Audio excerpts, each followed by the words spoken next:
हाँ, तो प्यारे बच्चों आप सभी का बहुत बहुत स्वागत है आपके अपने यूट्यूब चैनल शिक्षा नौ पे। तो प्यारे बच्चों यहाँ पे हम लोग क्लास 10 के सोशल साइंस यानी कि सामाजिक विज्ञान का काफ़ी महत्वपूर्ण मोस्ट वीवीए ऑब्जर्व क्वेश्चंस को पढ़ने वाले हैं। तो जितने भी अभ्यर्थी इस बार फाइनल मैट्रिक बोर्ड परीक्षा देने वाले और काफ़ी यहाँ पे ज़ोरों शोरों से मेहनत कर रहे हैं, तो इस वीडियो को आप शुरू से लेकर आखिरी तक ज़रूर दीजिए देखिएगा प्यारे बच्चों। इस वीडियो को देखने के बाद आपको पता चलेगा कि आपकी तैयारी कितनी तक हुई है और कितनी बाकी है और कितनी करने की आवश्यकता है, ठीक है। क्योंकि इसमें हम जितने भी क्वेश्चंस को लेके आए हुए हैं ना फिर ये सभी क्वेश्चंस आपका एनसीईआरटी के न्यू पैटर्न पर आधारित है। और आपको पता ये भी होगा फिर जो आपके एग्जाम में जितने भी क्वेश्चंस वगैरह पूछे जाते हैं वो सारा का सारा क्वेश्चंस एनसीईआरटी बुक से ही रहते हैं, ठीक है। तो इस वीडियो का मिस मत कीजिए, इस वीडियो को शुरू से लेकर आखिरी तक जरूर देखिए फिर बच्चों। और जितने भी विद्यार्थी अभी तक हमारे चैनल को सब्सक्राइब नहीं किए तो चैनल को सब्सक्राइब जरूर कर लीजिएगा। वीडियो को लाइक नहीं किए तो सबसे पहले वीडियो को लाइक कीजिए, चैनल को सब्सक्राइब कीजिए प्यारे बच्चों। क्योंकि हम यहाँ पे क्या कर रहे हैं जो क्वालिटी कंटेंट हम आपको प्रोवाइड करते हैं आपके एग्जाम के लिए, ठीक है। तो प्यारे बच्चों चलिए फटाफट से क्लास को स्टार्ट करते हैं। तो प्यारे बच्चों देख सकते हैं आज का पहला नंबर प्रश्न जो आपके स्क्रीन में दिख रहा होगा, देखिएगा क्या कह रहा है। आपको बताना है कि चावल है। तो प्यारे बच्चों आपको पता होगा चावल एक प्रकार का क्या होते हैं प्यारे बच्चों, खड़ी फसल होते हैं, ठीक है। यानी कि यहाँ पे ए वाला ऑप्शन इसका राइट आंसर हो जाएगा। और प्यारे बच्चों ये जो गेहूँ होते हैं ना, गेहूँ गेहूँ जो होते हैं प्यारे बच्चों ये रबी फसल होते हैं। आपको ये भी पता होगा गेहूँ जो होते हैं प्यारे बच्चों क्या होते हैं, रबी फसल होती है। आप इसको अच्छी तरीके से याद रखिएगा। और अगर आपके एग्जाम में पूछा जाए कि जूट कौन सा फसल है, तो जूट भी जो है ना पर जो खड़ी फसल होते हैं। अब आइए बाबू देखते हैं यहाँ पे दूसरा नंबर प्रश्न जो आपके एग्जाम में पूछा गया है कि भारत में वित्तीय वर्ष होता है। तो भारत में जो वित्तीय वर्ष होता है पर जो 1 अप्रैल से 31 मार्च तक होता है। यानी कि अगर इस साल 1 अप्रैल शुरू होता है तो अगला साल 31 मार्च तक ये क्या होगा फिर बच्चों, वित्तीय वर्ष कहलाता है। यहाँ पे ऑप्शन नंबर सी इसका राइट आंसर हो जाएगा। इसको आप अच्छी तरीके से क्या करना है, याद रखना है। अब आइए बाबू देखते हैं यहाँ पे तीसरा नंबर प्रश्न जो पूछा गया है कि वार एंड पीस जो है ना फिर ये किसकी रचना है। तो ये किसकी रचना है प्यारे बच्चों, तो ये लियो टोल्स्टॉय की रचना है। यानी कि यहाँ पे प्यारे बाबू यहाँ पे ऑप्शन नंबर बी इसका सही उत्तर हो जाएगा ना। आप इसको अच्छी तरीके से याद रखिएगा, आपके एग्जाम में प्रश्न पूछे जाएंगे। अब आइए बाबू देखते हैं यहाँ पे नेक्स्ट क्वेश्चन की तरफ बढ़ चलते हैं। यहाँ पे देखिए चौथा नंबर प्रश्न क्या पूछा कि आपको बताना है कि सांप्रदायिक राजनीतिक आधारित होती है। यानी कि किस पर आधारित होती है, सांप्रदायिक राजनीति। तो प्यारे बच्चों ये जो है ना धर्म पर आधारित होती है। यानी कि यहाँ पे ए वाला विकल्प इसका सही उत्तर हो जाएगा। आप इसको अच्छी तरीके से याद रखिएगा, आपके एग्जाम में बरोबर पूछे जाएंगे। अब आइए बाबू देखते हैं यहाँ पे पांचवा नंबर प्रश्न जो पूछा गया आपके एग्जाम में। आपको बताना है कि गुटेनबर्ग का जन्म कब हुआ था प्यारे बच्चों। आप बताइए फटाफट से, गुटेनबर्ग का जन्म जो हुआ था कब हुआ था। सॉरी यहाँ पे कहाँ पे हुआ था ना, जर्मनी में हुआ था प्यारे बच्चों। यानी कि यहाँ पे ऑप्शन नंबर बी इसका राइट आंसर हो जाएगा। आप ये बताइए कि गुटेनबर्ग का जन्म कब हुआ था ना। इसका जवाब आप हमें कमेंट सेक्शन में जाकर कमेंट जरूर कीजिएगा प्यारे बच्चों। अब देखिए सबसे पहली मुद्रण पुस्तक जो है ना प्यारे बच्चों, अगर आपके एग्जाम में पूछा जाता है एक प्रश्न कि सबसे पहले मुद्रण पुस्तक की सबसे पहला मुद्रण पुस्तक जो है ना पर जो कौन सा है, तो बाइबिल है, ठीक है। आप इसको अच्छी तरीके से याद रखिएगा। अब आइए बाबू देखते हैं यहाँ पे नेक्स्ट क्वेश्चन की तरफ बढ़ चलते हैं। देखिएगा ध्यान से, आपके एग्जाम में पूछा गया है, आपको बताना है कि निम्नलिखित में से कौन प्राकृतिक आपदा है। पर बताइए इनमें से कौन प्राकृतिक आपदा है। तो भूकंप जो है ना पर ये क्या है, प्राकृतिक आपदा है। यहाँ पे ऑप्शन नंबर सी इसका राइट आंसर हो जाएगा। और भूकंप की तीव्रता जो है पर किससे मापी जाती है, तो रिएक्टर स्केल पैमाना जो होता है उसी से भूकंप की तीव्रता मापी जाती है। और इनमें से मानव जनित आपदा क्या है, जो आग लगना हो गया, बम विस्फोट और रासायनिक दुर्घटनाएं, ये तीनों आपका मानव जनित आपदा है। अब आइए बाबू देखते हैं यहाँ पे सातवां नंबर प्रश्न जो आपके एग्जाम में पूछे जाते हैं बराबर, कि भारतीय रिजर्व बैंक की स्थापना कब हुई थी प्यारे बच्चों, बताइए। तो 1935 में हुई थी। यहाँ पे ऑप्शन नंबर बी जो है ना प्यारे बच्चों, इसका ऑप्शन नंबर बी इसका राइट आंसर हो जाएगा। और जो रिजर्व बैंक ऑफ इंडिया है, यानी कि जिसको भारतीय रिजर्व बैंक कहते हैं, इसका मुख्यालय कहाँ पे है प्यारे बच्चों, तो इसका मुख्यालय आपका मुंबई में। इसको याद रखिएगा, आपके एग्जाम में बरोबर पूछ लिए आते हैं, ठीक है। मुंबई में प्यारे बच्चों ना। और भारत की जो मुद्रा जारी करता है प्यारे बच्चों, कौन बैंक करता है, तो ये रिजर्व बैंक ऑफ इंडिया करता है। अब देखिए प्यारे बच्चों अगला प्रश्न जो पूछा गया आपको बताना है कि मुद्रण का आविष्कार जो है ना प्यारे बच्चों कहाँ पे हुआ, बताइए फटाफट से। तो मुद्रण का जो आविष्कार हुआ है चीन देश में हुआ है। और कागजी मुद्रा का भी आविष्कार जो हुआ है चीन देश में ही हुआ है, आपको पता होगा प्यारे बच्चों। और कागज का आविष्कार किस देश में हुआ प्यारे बच्चों, चीन देश में हुआ है। आप सभी पॉइंट को याद रखिएगा। अब आइए बाबू देखते हैं यहाँ पे नेक्स्ट क्वेश्चन की तरफ बढ़ चलते हैं।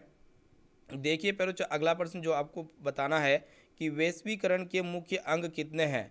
तो वैश्वीकरण के मुख्य 3 अंग होते हैं प्यारे बच्चों, उदारीकरण, निजीकरण और वैश्वीकरण। यहाँ पे ऑप्शन नंबर सी जो है ना इसका राइट आंसर हो जाएगा। अब आइए बाबू देखते हैं यहाँ पे 10वां नंबर प्रश्न जो पूछा जाता है बराबर आपको बताना है कि भारत में औरतों के लिए आरक्षण की व्यवस्था किस संस्था में है। तो आपको पता होगा बच्चों पंचायती राज व्यवस्था में है, पंचायती राज संस्था में है। आपको यहाँ पे ऑप्शन नंबर सी इसका राइट आंसर हो जाएगा। और पंचायत में महिला आरक्षण कितना प्रतिशत है बच्चों, तो 50% है। ये भी प्रश्न आपके एग्जाम में बराबर पूछ लिए आते हैं। अब आइए बाबू देखते हैं यहाँ पे नेक्स्ट क्वेश्चन आपको बताना है कि बिहार में संपूर्ण क्रांति का नेतृत्व निम्नलिखित में से किसने किया था। तो जयप्रकाश नारायण ने किया था, जो कि यहाँ पे ऑप्शन नंबर डी इसका राइट आंसर हो जाएगा।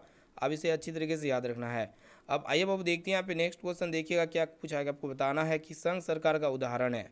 तो बच्चों संयुक्त राज्य अमेरिका जो कि यूनाइटेड स्टेट ऑफ अमेरिका क्या है, ये संघ सरकार का उदाहरण है। यहाँ पे ऑप्शन नंबर ए इसका राइट आंसर हो जाएगा। अब आइए बाबू देखते हैं यहाँ पे नेक्स्ट क्वेश्चन की तरफ बढ़ चलते हैं। सभी क्वेश्चंस को आपको याद करते हुए जाना है। देखिए यहाँ पे 13 नंबर प्रश्न क्या पूछा गया आपको बताना है कि गठबंधन की सरकार की पकड़ प्रशासन पर क्या होती है। बच्चों देखिएगा ऑप्शन ए में आपका दिया मजबूत या फिर ढीली या फिर सामान्य या फिर कठोर। तो चारों में से कौन सा सही होगा बच्चों, तो ढीली होती है। गठबंधन की जो सरकार की पकड़ प्रशासन पर क्या होती है बच्चों, ढीली होती है। यहाँ पे बी वाला ऑप्शन इसका सही उत्तर हो जाएगा।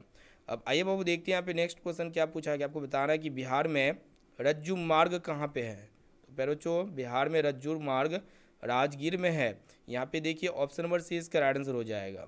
और प्यारे बच्चों आपको एक क्वेश्चन पूछते हैं कि नालंदा विश्वविद्यालय कहाँ पे बच्चों, तो बिहार में है। ठीक है, याद रखिएगा इसको। अब आइए बाबू देखते हैं यहाँ पे नेक्स्ट क्वेश्चन आपको बताना है कि अमृत बाजार पत्रिका के संपादक कौन थे। तो अमृत बाजार पत्रिका के संपादक थे बच्चों कौन थे, तो देखिएगा मोतीलाल घोष है, जो कि यहाँ पे ऑप्शन नंबर ए इसका राइट आंसर हो जाएगा। यानी कि यहाँ पे ऑप्शन नंबर ए इसका सही उत्तर हो जाएगा, आपको याद रखना है।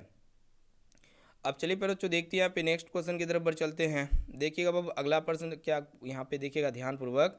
आपको बताना है बच्चों कि बिहार के कितने भौगोलिक क्षेत्र पर वन का फैलाव है। हाँ आपको ये बताना है। तो भौगोलिक क्षेत्र पर कितने वन का फैलाव बिहार में, तो 15% हो जाएगा, जो कि यहाँ पे ए वाला ऑप्शन इसका राइट आंसर हो जाएगा। इसको आप अच्छी तरीके से याद रखिएगा। और सबसे अधिक वन वाला राज्य कौन सा है प्यारे बच्चों, तो एमपी यानी कि मध्य प्रदेश है। आप इसे अच्छी तरीके से याद रखिएगा, आपके एग्जाम में बराबर पूछ लिए आते हैं। प्यारे बच्चों यहाँ पे देखिएगा आपको बताना है कि मिरातुल उल अखबार के संस्थापक कौन है। तो मिरातुल उल अखबार के जो संस्थापक है प्यारे बच्चों कौन है, तो देखिएगा राजा राम मोहन राय या फिर मौलाना अब्दुल कलाम आज़ाद या फिर मनमोहन घोष या फिर खान अब्दुल गफ्फार खान। तो देखिए बच्चों 17 का जो राइट आंसर हो जाएगा ऑप्शन नंबर देख सकते हैं राजा राम मोहन राय, जो कि ऑप्शन नंबर ए में आपका दिया हुआ है। ए वाला विकल्प इसका सही उत्तर हो जाएगा। अब आइए बाबू देखते हैं यहाँ पे नेक्स्ट क्वेश्चन क्या कह रहा है। आपको ध्यान से देखना है। आपको बताना है कि देश के बांधों को जो है बच्चों किसने भारत का मंदिर कहा है। तो बच्चों बताइए, तो देश के बांधों को जो भारत का मंदिर कहा है बच्चों पंडित जवाहरलाल नेहरू ने कहा है, जो कि यहाँ पे देख सकते हैं बच्चों ऑप्शन नंबर सी में आपका दिया हुआ है। यानी कि यहाँ पे सी वाला विकल्प जो है ना इसका राइट आंसर हो जाएगा। इसे अब अच्छी तरीके से क्या करना है, याद रखना है। ठीक है, और ये प्रश्न आपके एग्जाम में बरोबर पूछ लिए आते हैं। ठीक है, एक एक क्वेश्चन को याद करते हुए चलिए। पहले जो क्वेश्चन याद नहीं है तो उसे आप क्या कीजिए, कॉपी में लिखने का स्टार्ट कीजिए, कॉपी में लिख लिख के याद कर लीजिए ना। ठीक है बच्चों, तो यहाँ पे 18 का जो है ऑप्शन नंबर सी इसका राइट आंसर हो जाएगा। अब आइए बाबू देखते हैं यहाँ पे नेक्स्ट क्वेश्चन की तरफ बढ़ चलते हैं। यहाँ पे आपको बताना है कि कार्ल मार्क्स का जन्म जो है ना बच्चों कहाँ पे हुआ था ना। तो कार्ल मार्क्स का जो जन्म हुआ था कहाँ पे हुआ था बच्चों, तो आप बोलेंगे सर जी कार्ल मार्क्स का जो जन्म हुआ था कहाँ पे हुआ था। तो देखिएगा ऑप्शन दिया हुआ है इंग्लैंड में, जर्मन में, इटली में या फिर रूस में। तो इसका राइट आंसर क्या होगा बच्चों, अगर नहीं पता है तो हम आपको बताने वाले हैं। तो देखिए कार्ल मार्क्स का जन्म कहाँ पे हुआ था बच्चों, जर्मनी में हुआ था, जो कि यहाँ पे ऑप्शन नंबर बी इसका राइट आंसर हो जाएगा। आप इसे अच्छी तरीके से याद रखिएगा। अब आइए बाबू देखते हैं यहाँ पे नेक्स्ट क्वेश्चन देखिएगा ध्यान से क्या पूछा गया। आपको बताना है कि जालियांवाला बाग हत्याकांड कब हुआ था। तो जालियांवाला बाग हत्याकांड जो हुआ था ना बच्चों 13 अप्रैल 1919 में हुआ था। यहाँ पे देखिए बच्चों ऑप्शन नंबर सी में आपका दिया हुआ है। तो यहाँ पे सी वाला ऑप्शन इसका राइट आंसर हो जाएगा। और बच्चों सविनय अवज्ञा आंदोलन किस यात्रा से शुरू हुआ था, तो दांडी यात्रा से शुरू हुआ था। और ये सविनय अवज्ञा आंदोलन कब हुआ था बच्चों, 1930 में हुआ था। और जालियांवाला बाग हत्याकांड जो हुआ था 13 अप्रैल 1919 में। और सविनय अवज्ञा आंदोलन जो हुआ था बच्चों 1930 में हुआ था। आप इसको अच्छी तरीके से याद रखिए, आपके एग्जाम में प्रश्न पूछे जाएंगे। ठीक है, तो बच्चों आप हमें बताइए ये 20% में से आपको पहले से कितना परसेंट का श्योर सटीक आंसर था याद था। इसका जवाब आप हमें कमेंट सेक्शन में जाके कमेंट ज़रूर कीजिएगा ना। और जो विद्यार्थी अभी तक चैनल को सब्सक्राइब नहीं किए तो फटाफट से चैनल को सब्सक्राइब कर लीजिए प्यारे बच्चों, और वीडियो को लाइक कीजिए प्यारे बच्चों। वीडियो यहाँ पे जो है ना धमाकेदार वीडियो आपके यहाँ पे मेरे चैनल पे आते रहेगा प्यारे बच्चों। तो थैंक यू प्यारे बच्चों वीडियो को शुरू से लेकर आखिरी तक देखने के लिए। इसी प्रकार और भी सब्जेक्ट का यहाँ पे वीडियो अपलोडेड है, जो विद्यार्थी नहीं देखे हैं तो बारी बारी से चैनल को चेक कीजिए प्यारे बच्चों, संपूर्ण वीडियो को देखिए प्यारे बच्चों। Thank you.